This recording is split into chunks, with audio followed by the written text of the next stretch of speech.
ये ले माँ जी, ये मीठा फल खा लें। बहुत बहुत धन्यवाद तुम्हारा, तुमने मुझ जैसी गरीब और लाचार की मदद की। तुम सच में बहुत रहमदिल हो। तुम कहाँ जा रही हो बेटी? माँ जी, मैं जादुई तालाब से पानी लेने जा रही हूँ ताकि शहजादा पीकर ठीक हो सके। बेटी, ये तो तुम बहुत भले का काम कर रही हो, मगर बेटी वो पानी ऐसे तुम्हारे हाथ में नहीं आने वाला। ये लो, ये जादुई कप लो। जैसे ही तुम इसे पानी की ओर करोगी, ये खुद ब खुद ही भर जाएगा।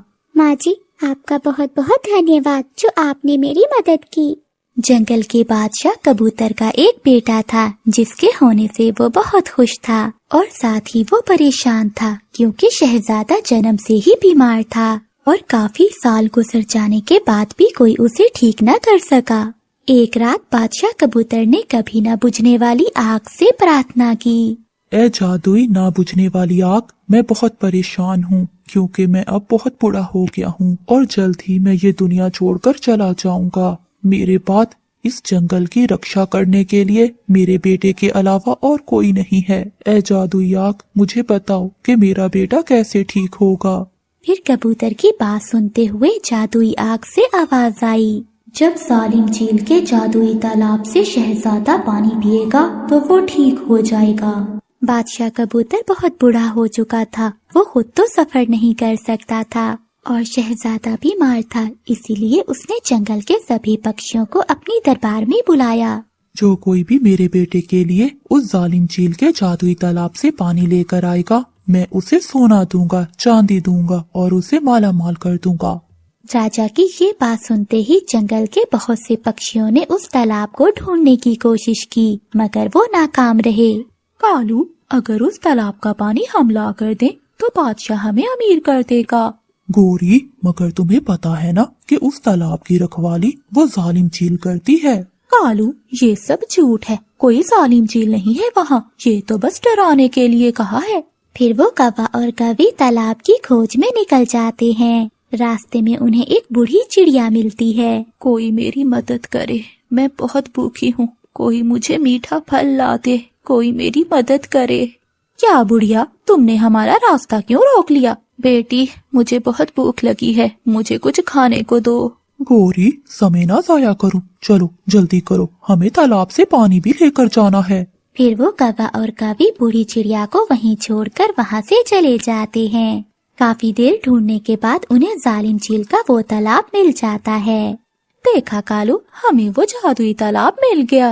अब देखना, हम ये पानी लेकर जाएंगे और महाराज कबूतर हमें माला माल कर देंगे। जैसे ही गोरी कौवी कप में पानी डालने लगती है तो वो पानी कप में आता ही नहीं। कालू, ये क्या, ये पानी तो हमें मिल ही नहीं रहा। गोरी, कहा था ना ये जादुई तालाब है। वो दोनों ऐसे बातें कर ही रहे थे कि वहीं दूर पहाड़ों में रानू चिड़िया अपने 3 बच्चों के साथ रहती थी। रानू चिड़िया की एक बेटी और 2 बेटे थे। माँ, हम दोनों भाई जाएंगे और महाराज के लिए वो पानी लेकर आएंगे। हाँ बबलू बेटे, तुम बिल्कुल ठीक कह रहे हो, हमें अपने महाराज की मदद करनी चाहिए।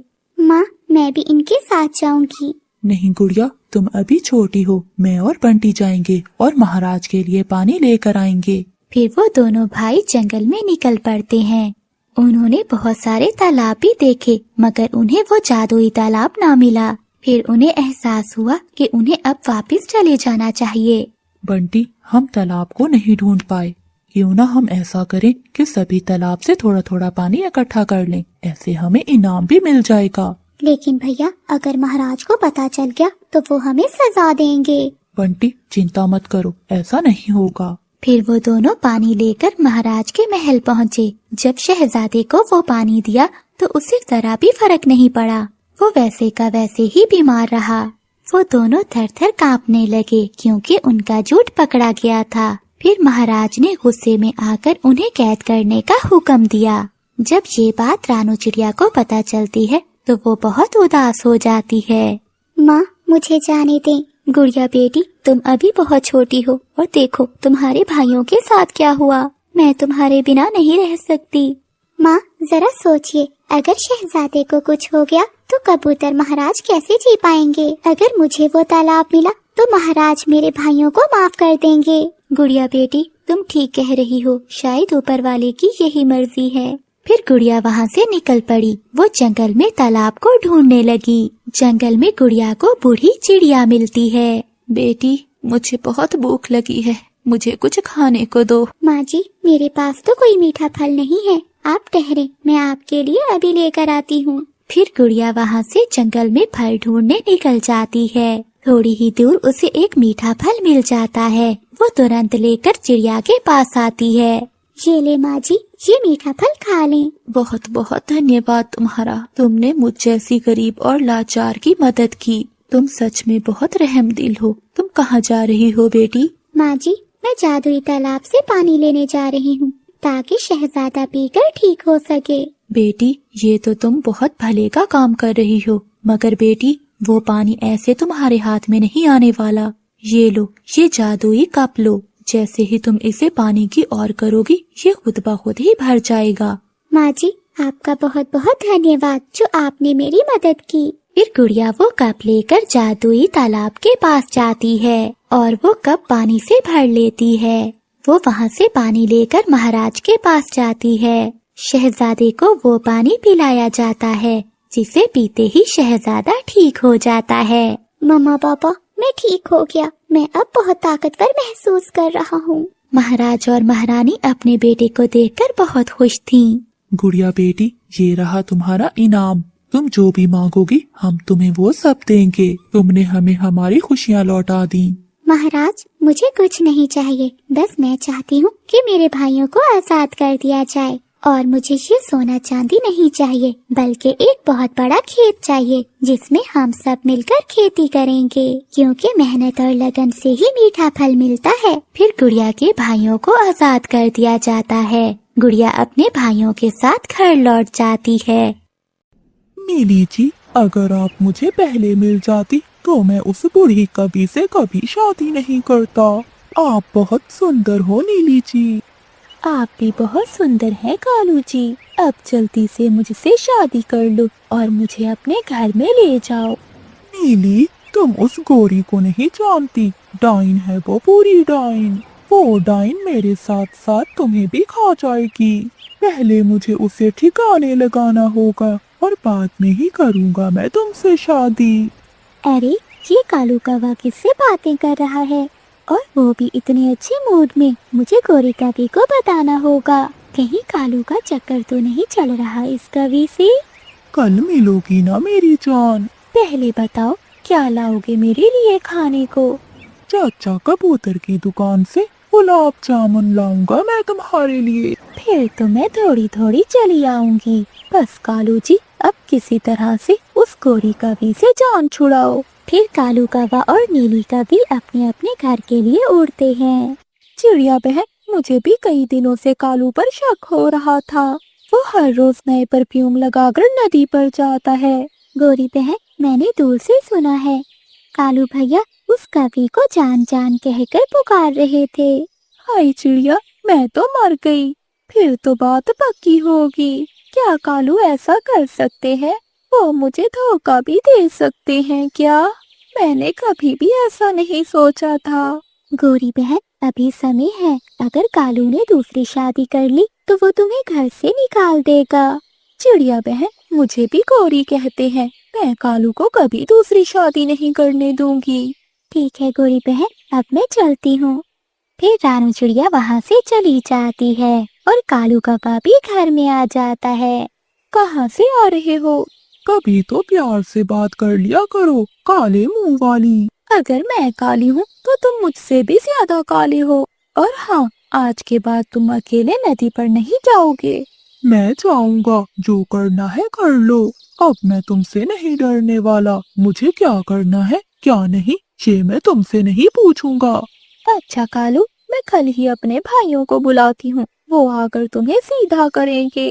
गोरी के भाइयों का नाम सुनते ही कालू की तो जान निकल जाती है। ना ना गोरी, ऐसा ना करना, मैं वही करूँगा जो तुम कहोगी। नीली, अभी मिशन पूरा हुआ कि नहीं? पति जी, आज रात को उसे कॉल करूंगी कि कल अपनी पत्नी के गहने लेकर आए। मुझे पूरा विश्वास है कि वो बुढ़ा कालू मेरी बात जरूर मानेगा। मैंने उसे पूरी तरह अपने जाल में फंसा लिया है। रात हो जाती है, गोरी कभी सो जाती है, कालू कफे के फोन की घंटी बजती है। हेलो जान जी, कैसी हो आप? गोरी, आपकी पत्नी सो गई है क्या? हाँ, वो तो कब से सो गई है। कालू जी, एक काम है आपसे, क्या आप करोगे? हाँ हाँ, मैं अपनी नीली जी के लिए अपनी जान भी दे दूंगा। बताओ नीली जी, क्या काम है? कालू जी, मैंने कल अपनी सहेली की शादी पर जाना है। मेरे पास पहनने के लिए कोई भी गहने नहीं है। क्या तुम मुझे एक दिन के लिए अपनी पत्नी के गहने दे सकते हो? नीली जी, ये काम तो बहुत मुश्किल है। गौरी अपने गहने संदूक में रखती है। फिर भी मैं पूरी कोशिश करूंगा। कोशिश नहीं, लेकर ही आना। अगर शादी में मैं गहने न पहन के गई तो मेरी बहुत इंसल्ट होगी। नीली जी, अगर ऐसा है तो मैं अभी संदूक से गहने निकाल कर रख लेता हूँ। फिर कालू कौवा फोन बंद करता है और गोरी के गहने संदूक से निकालकर एक थैली में डाल लेता है। सुबह हो जाती है। कालू, ये इतना बन संवर कर कहाँ जा रहे हो? गौरी, मैं दूसरे जंगल में जा रहा हूँ। वहाँ मेरे एक दोस्त की शादी है। मैं जल्दी ही लौट आऊंगा। अच्छा, तो इस थैली में क्या है? कुछ नहीं गौरी, चावल है इस थैली में। वो गरीब है ना मेरा दोस्त, सोचा उसके लिए कुछ चावल ले जाता हूँ। फिर कालू कौवा पोटली लेकर नीली कपी के पास जाता है। मुझे पता था मेरे कालू जी मेरे लिए सब कुछ कर सकते हैं। ये खालिद सोने के ही है ना? हाँ नीली जी, अब इन्हें छुपा लो, कोई देख ना ले। बहुत कीमती है ये जेवर। अच्छा कालू जी, अब मैं जाती हूँ। नीली जी, थोड़ी देर बैठो तो सही, इतनी जल्दी क्या है? मुझे अभी पॉलर भी जाना है, मैं आपको कल ये गहने लौटा दूँ। नीली जी, इसे संभाल कर रखना। अगर मेरी पत्नी को पता चल गया तो वो मुझे जान से मार देगी। नीली कभी कालू कौवे से गहने लेकर वहाँ से चली जाती है। नीली जी, तुम क्या जानो कि मैं तुमसे कितना प्यार करता हूँ। अब तो जल्दी से गोरी से जान छूट जाए और मैं तुमसे दूसरी शादी कर लूँ। अब हमें जल्दी से यहाँ से भाग जाना चाहिए। ये गहने तो बहुत कीमती हैं। पति जी, वो बुढ़ा कालू तो आसानी से मेरे जाल में फंस गया और अब खाएगा मार अपनी पत्नी से। चलो पति जी, भाग चलते हैं। अगले दिन कालू कौवा नदी पर बैठा नीली कभी का इंतजार कर रहा था। शाम हो जाती है। अभी तक नीली जी लौटी नहीं। सब ठीक हो? कहीं नीली जी मुझे धोखा? नहीं नहीं, नीली ऐसा नहीं कर सकती। मेरी नीली जी ऐसा नहीं कर सकती। कालू कौवा नदी पर बैठा सोचता रहता है। गोरी कभी अपना गहनों वाला संदूक खोलती है। वो अपने गहने ना देखकर रोने लग जाती है। मेरे गहने कहाँ चले गए? कौन ले गया मेरे गहने? कालू कौवा भी घर आ जाता है। कालू जी, मेरे गहने नहीं है, मैंने तो यहीं रखे थे संदूक में। गोरी, मुझे तो कुछ पता नहीं है। शायद तुम भूल रही होगी। अच्छे से याद करो, कहीं और ही रखे होंगे तुमने अपने गहने। मैंने अपने गहने यहीं रखे थे, मुझे सब अच्छे से याद है। कालू, मुझे सीधे से बता दो, कहीं तुमने तो उठाकर नहीं दे दिए किसी को? गोरी, मुझ पर शक ना करो, मैं कुछ नहीं जानता। कालू कौवा गोरी से ऐसे झूठ बोलता है। अगले दिन कालू कौवा पक्षियों से पूछता हुआ उस जगह जाता है जहाँ नीली कभी रहती थी। बुलबुल बहन, यहाँ एक नीली नाम की कवि रहती थी। तुमने उसे देखा है? वो कहाँ गई है? क्या नीली कभी? वो तो सागर वाले जंगल में चोरी करते हुए पकड़ी गई है। नीली और उसका पति एक नंबर के पक्के चोर हैं। पति का तो सुनकर कालू कौवे की सांस ही रुक जाती है। क्या नीली कवि का पति भी है? हाँ कालू, तो और नहीं, तुमसे जवान है उसका पति। नीली, तुमने मुझे धोखा दिया, मेरे प्यार का मजाक उड़ाया और मेरी पत्नी के गहने भी लेकर भाग गई। तुमने ऐसा क्यों किया मेरे साथ?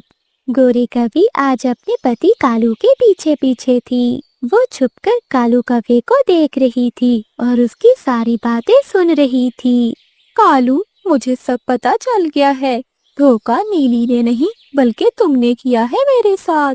इस उम्र में तुमने मेरे साथ धोखा किया है, मैं तुम्हें कभी माफ नहीं करूंगी। मैं अभी अपने भाइयों के पास जा रही हूँ। गौरी, मुझे माफ कर दो, मैं भूल गया था। मैं दोबारा ऐसा कभी नहीं करूँगा। कालू, तुमने मेरे सारे गहने उस कवि को दे दिए। गौरी, मैं तुम्हारे गहने वापस लेकर आऊंगा। अगर उस कवि ने मुझे धोखा दिया है तो मैं भी उसे नहीं छोड़ूंगा। चलो हम चिड़िया के पास चलते हैं। कालू भैया, इसमें गलती तो आपकी है। गौरी के होते हुए आप इस उम्र में दूसरों से इश्क लड़ाते फिर रहे हो। चिड़िया बहन, मुझे माफ कर दो। बस अब किसी तरह गौरी के गहने ढूंढने में हमारी मदद करो। चिड़िया बहन, वो गहने मेरी माँ की आखिरी निशानी थे। अगर मेरे गहने ना मिले तो मैं कालू को कभी माफ नहीं करूंगी। कालू भैया, चलो दूसरे जंगल में। वो क्यों चिड़िया? क्योंकि नीली कभी गहने बेचने के लिए सुनार तोते के पास जाएगी। हम उसे वहाँ पर पकड़ लेंगे। फिर वो सब दूसरे जंगल जाते हैं। नीली, अब हम ये गहने बेचकर अपना नया घर बनाएंगे। हाँ पति जी, फिर से किसी कालू की तलाश में जाएंगे। हाँ पत्नी, जब तक कालू जैसे बेवकूफ है हमारा धंधा चलता रहेगा। फिर वो दोनों गहने बेचने चले जाते हैं। ये गहने तो असली है। मिठू भैया, अब जल्दी से हमें पैसे दे दो। हमें किसी काम से जल्दी जाना है। तभी रानू चिड़िया और कौवा भी वहाँ आ जाते हैं। ये कभी चोरनी है, ये चोर है, ये गहने मेरे हैं। कालू कवि को देखकर नीली कवि और उसका पति डर जाते हैं। अच्छा, तो मैं अभी पुलिस को बुलाता हूँ। पति जी, हम पकड़े गए हैं, हमें माफ कर दो कालू, हम यहाँ से दूर चले जाएंगे। कालू भैया, चलो यहाँ से, फिर से कभी ऐसी कवि की जाल में ना फंस जाना। फिर वो गहने लेकर वापिस आ जाते हैं। कालू कौवा सुधर जाता है और वो अपनी पत्नी गौरी से बहुत प्यार करने लगता है। लालची ठग कौवा उस जंगल में नया नया आया था।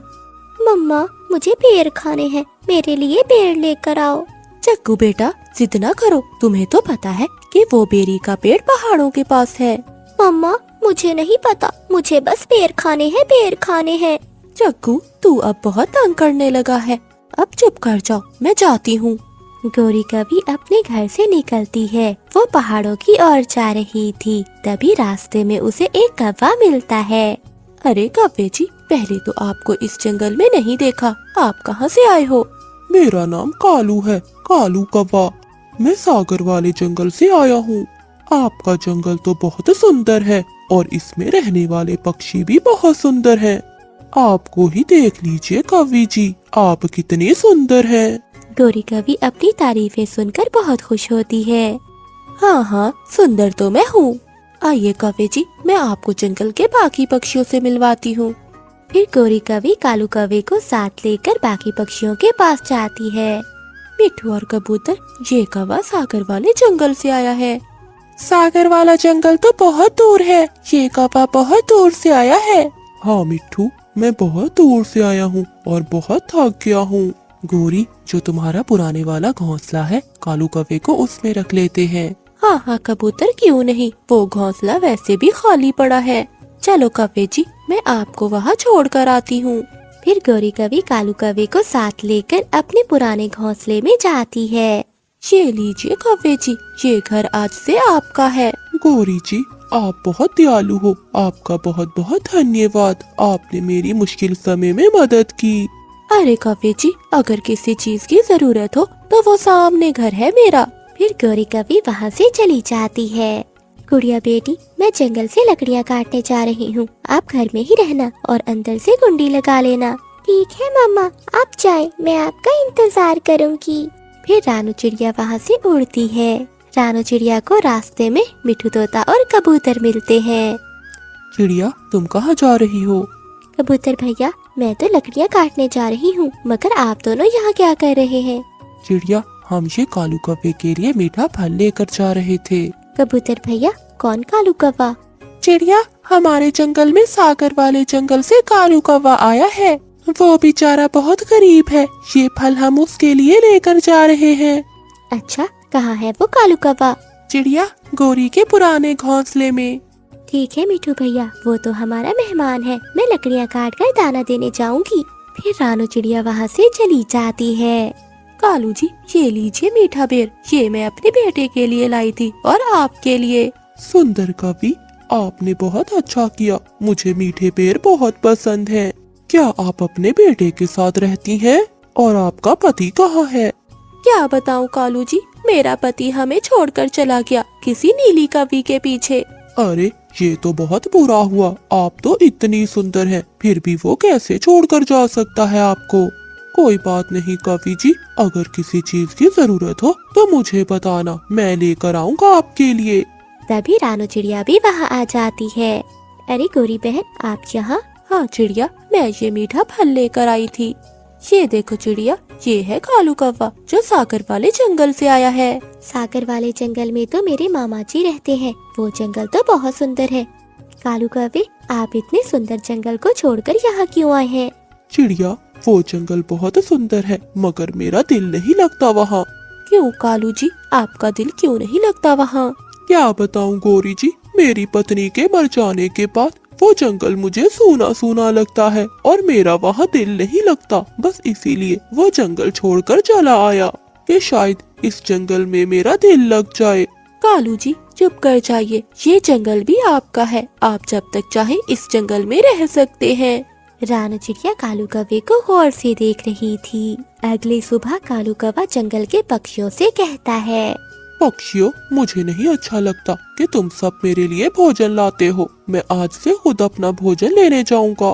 देखा चिड़िया, ये कौवा कितना शरीफ है। एक मेरा पति था जो हर समय काए काए करता था और उसके लिए भोजन भी मुझे ही लाना पड़ता था। गौरी, तुम भी तो हर समय उसे मारती थी। चुप कर जा मोटी चोंच वाले। फिर कालू कौवा भोजन की खोज में जंगल में चला जाता है। वो लालची ठग कौवा सारा दिन एक पेड़ के नीचे बैठा रहता है और शाम होते ही वापस लौट आता है। अरे कवि, क्या हुआ? तुम्हें आज कोई फल नहीं मिला? पक्षियों, एक पेड़ पर बहुत सारे फल लगे थे। जैसे ही मैं वो फल तोड़ने लगा तो पेड़ में से आवाज आई कि अगर तुम मेरे पेड़ के नीचे जेवर और पैसे रखोगे तो वो दुगने हो जाएंगे। तो कालू कौवे, तुमने रखे क्या? अरे मिठू, मैं तो रहा मुसाफिर पक्षी, मेरे पास गहने और पैसे कहाँ से आए? इसीलिए तो आप सब पक्षियों को बता रहा हूँ ताकि जो एहसान आपने मुझ पर किया है मैं वो उतार सकूं। फिर कालू कौवा वहाँ से चला जाता है। अरे वाह, अगर ऐसा है तो मेरे गहने भी डबल हो जाएंगे और मैं जंगल की अमीर कवि बन जाऊंगी। अरे गौरी बहन, ऐसा कैसे हो सकता है? वो कौवा झूठ बोल रहा है। चिड़िया, ऐसा हो भी तो सकता है, शायद हमारे पैसे डबल हो जाए। हाँ मिठू, ये तो बहुत अच्छा है, एक बार आजमा लेना चाहिए।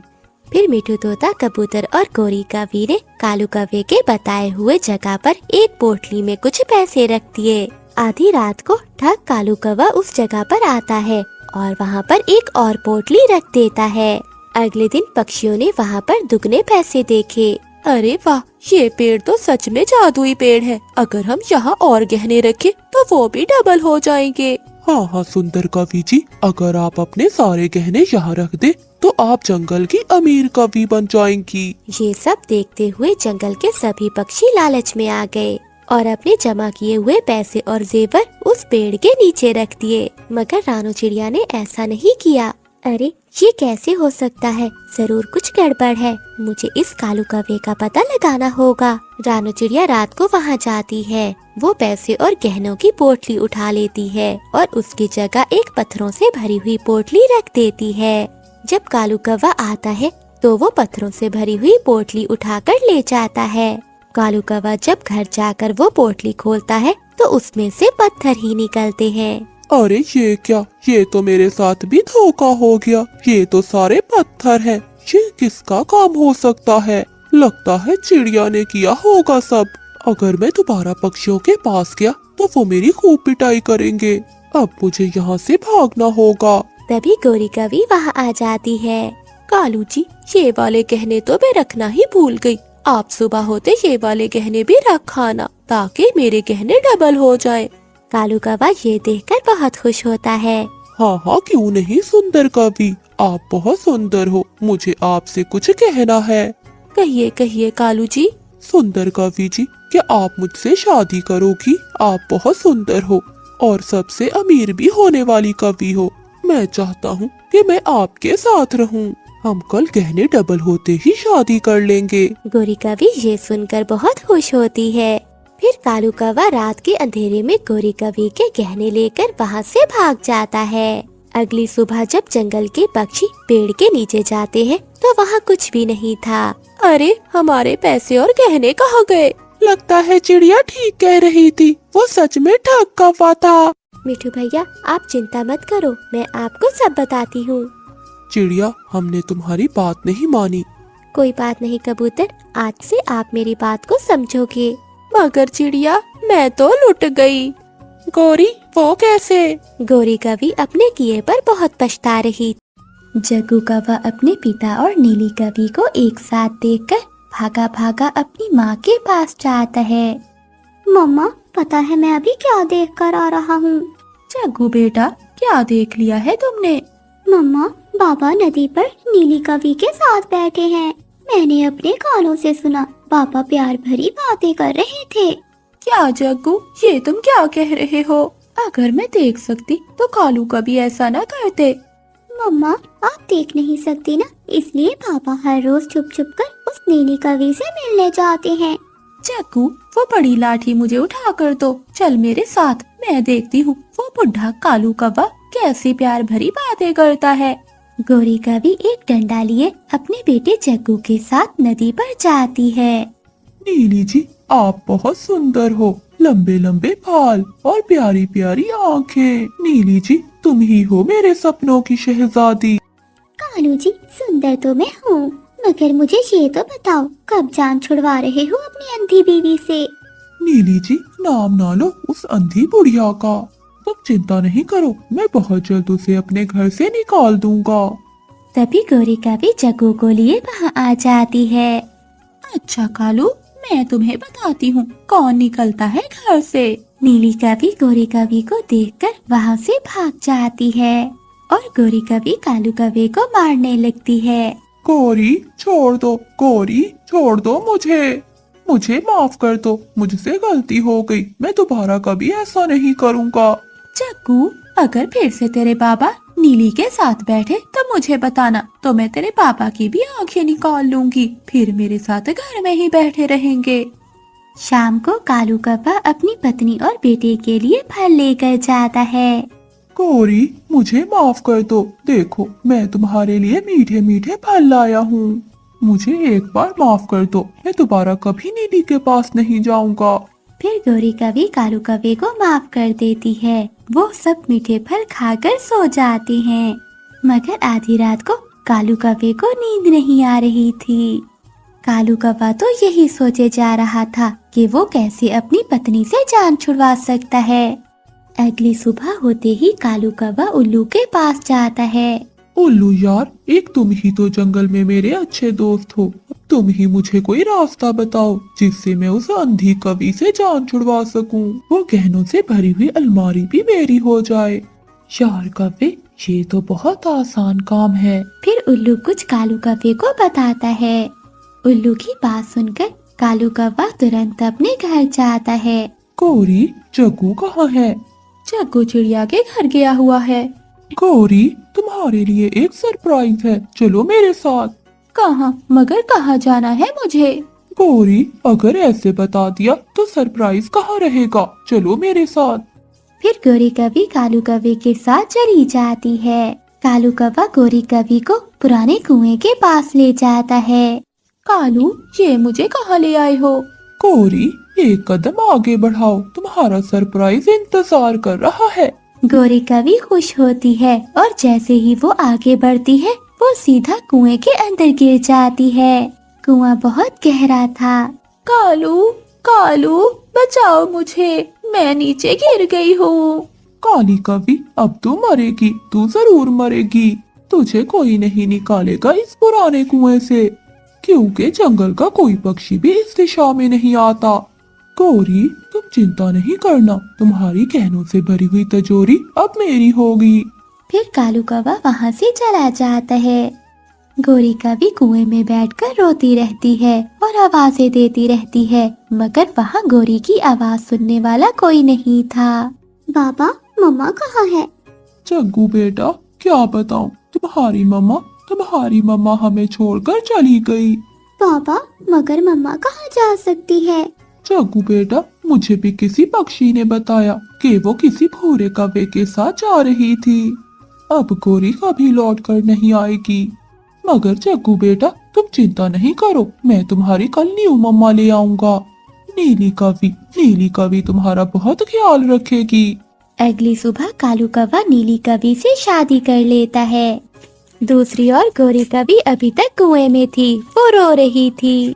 चिड़िया आंटी, मेरी मम्मा ना जाने कहाँ चली गई हैं। और पता है, मेरे पापा ने नीली कवि से शादी कर ली है। जग्गू बेटा, गोरी कहाँ जा सकती है? पता नहीं आंटी, मेरे पापा ने कहा है कि वो हमें छोड़कर चली गई है। मगर गोरी ऐसे कहाँ जा सकती है? वो तो देख भी नहीं सकती।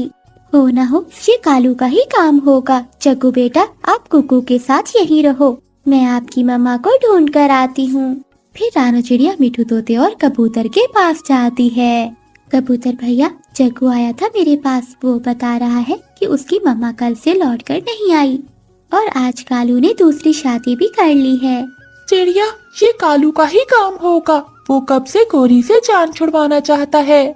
हाँ मिठू भैया, ऐसा ही होगा। चलो हम सब मिलकर गोरी को ढूंढते हैं। फिर वो तीनों मिलकर गोरी कवि को पूरे जंगल में ढूंढने लगते हैं। कालू जी, आपका घर तो बहुत सुंदर है। हाँ नीली जी, ये घर गोरी का था, अब आज से हमारा हुआ। अच्छा, तो वो गहनों वाली अलमारी कहाँ है? फिर कालू कौवा नीली कवि को वो गहनों वाली अलमारी दिखाता है। नीली कवि वो गहने देखकर बहुत खुश होती है। ये तो किसी पक्षियों की आवाज है। पक्षियों की आवाज सुनकर गोरी कवि जोर जोर से चिल्लाने लगती है। बचाओ, कोई मुझे बचाओ, कोई मुझे इस कुएं से निकालो। रानो चिड़िया, मिठू तोता और कबूतर गोरी की आवाज सुन लेते हैं और वो कुएं के पास पहुंच जाते हैं। अरे मिठू भैया, ये आवाजें तो कुएं से आ रही हैं। लगता है गोरी बहन इस कुएं में गिर गई है। फिर वो तीनों मिलकर एक बेल की मदद से गोरी कवि को बाहर निकालते हैं। गोरी बहन, आप यहाँ कैसे गिर गई? चिड़िया, कालू मुझे यहाँ लेकर आया था। उसने मुझे यहाँ कुएं में धक्का दे दिया ताकि मुझे मारकर वो नीली कवि से शादी कर ले। गोरी बहन, कालू ने तो नीली कवि से शादी कर ली है। क्या चिड़िया, कालू ने शादी कर ली है? हाँ गोरी बहन, जग्गू ने मुझे बताया है। चिड़िया, मेरा जग्गू कैसा है? मुझे मेरे जग्गू के पास ले जाओ। मैं अब अपने जग्गू के साथ रहूंगी, मैं वहाँ नहीं जाऊंगी। फिर गोरी कवि रानो चिड़िया के घर चली जाती है और वो चिड़िया के साथ ही रहने लगती है। अगली सुबह जब कालू उठता है तो वहाँ नीली कवि नहीं थी। नीली जी, कहाँ हो आप? अरे, ये नीली कहाँ चली गई? जैसे ही कालू कौवा दूसरे कमरे में जाता है तो वहाँ अलमारी खाली थी, क्योंकि नीली कवि रात को ही वो सारे गहने लूटकर वहाँ से फरार हो चुकी थी। कालू कवि को अब अपने किए पर बहुत पछतावा हो रहा था। नीली के लिए मैंने अपनी पत्नी को भी मार दिया और अपने बेटे को भी खो दिया। वो नीली तो ठग निकली, वो मुझे लूटकर भाग गई। कालू कौवा अपने किए पर बहुत पछता रहा था। वो तुरंत कुएं के पास जाता है, मगर कुएं में कोई भी नहीं था। गोरी कहाँ चली गई तुम? कालू कौवा रोता रोता चिड़िया के पास जाता है। कालू कौवा चिड़िया के घर गोरी को देखकर बहुत हैरान होता है। गोरी, तुम यहाँ हो? कालू, तुम बहुत बुरे हो। तुमने मेरा जरा भी ख्याल नहीं किया और मुझे कुएं में धक्का दे दिया। मेरे जग्गू का तक नहीं सोचा। तुमने घर और गहनों के लिए हमें छोड़ दिया। एक बार मांग कर तो देखते। गोरी, मुझे माफ कर दो, मैं उस ठग नीली कवि की बातों में आ गया था। वो गहने लेकर चली गई। कालू भैया, आपको ऐसा नहीं करना चाहिए था। चिड़िया बहन, मुझसे बहुत बड़ी गलती हुई है। मैं गोरी से माफी मांगने आया हूँ। गोरी, जग्गू बेटा, चलो वापस घर चले। गोरी बहन, लगता है कालू सच में सुधर गया है और वो सच्चे मन से माफी मांग रहा है। मुझे लगता है कि आपको एक दफा कालू को माफ कर देना चाहिए। फिर गोरी कभी मान जाती है और वो तीनों वापिस अपने घर चले जाते हैं। अब सच में कालू कौवा सुधर गया था। वो गोरी कभी और अपने बेटे का बहुत ख्याल रखता है।